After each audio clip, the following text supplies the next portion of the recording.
আমি দেখা করতে এসেছিলাম, কিন্তু এই পরিস্থিতিতে আমি পরিবারের বৃদ্ধ বাবা মাকে ছেড়ে যেতে পারবো না।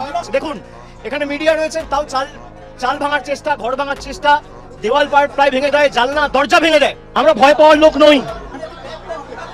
সিপিএম এর 34 বছরের অপশাসনের কাছে তৃণমূলের কর্মীরা মাথা নত করেনি।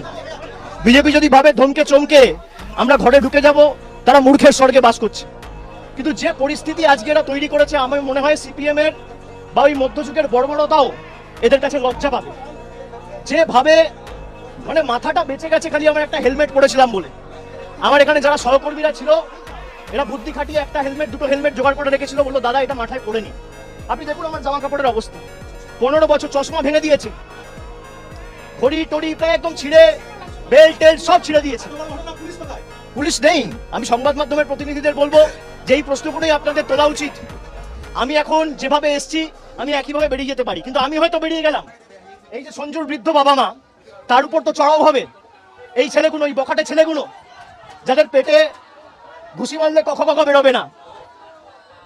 আমাকে বাইরে থেকে স্লোগান দিচ্ছে চোর, আর বাংলার বর্তমান মুখ্যমন্ত্রীকে নির্লজ্জ দোকান কাটার মতো হাত বার করে টিভির পর্দায় 5 লক্ষ টাকা ঘুষ নিতে দেখা গেছে। একমাত্র এই বিজেপির মুখ্যমন্ত্রী বর্তমানে, যিনি চুরি করে মুখ্যমন্ত্রী হয়েছে, যার মাথার উপর ইডি সিবিআই কেস ঘুরছে।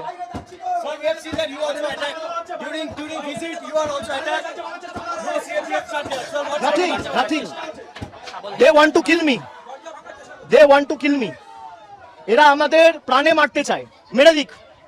মেরে দিক, আমার মৃতদেহ উদ্ধার হোক এখান থেকে, কিন্তু আমি জায়গা ছেড়ে যাব না। আমি সঞ্জুর বৃদ্ধ বাবা মাকে এই অবস্থায় ছেড়ে যাব না যতক্ষণ না ফোর্স এসে রিকভার করবে। আমাদের এখানে যারা প্রতিনিধিরা রয়েছে আমি বলবো থানায় আবার ফোন করো, মেসেজ করো, ফোর্সের জন্য রিকোয়েস্ট করো। যদি না পাঠায় হোয়াটসঅ্যাপ পাঠিয়ে এটা অন রেকর্ড থাকুক। পুরো ঘটনার ভিডিওগ্রাফি রয়েছে। আমি হাইকোর্টের দৃষ্টি আকর্ষণ করছি, আমি রাজ্যপালের দৃষ্টি আকর্ষণ করছি।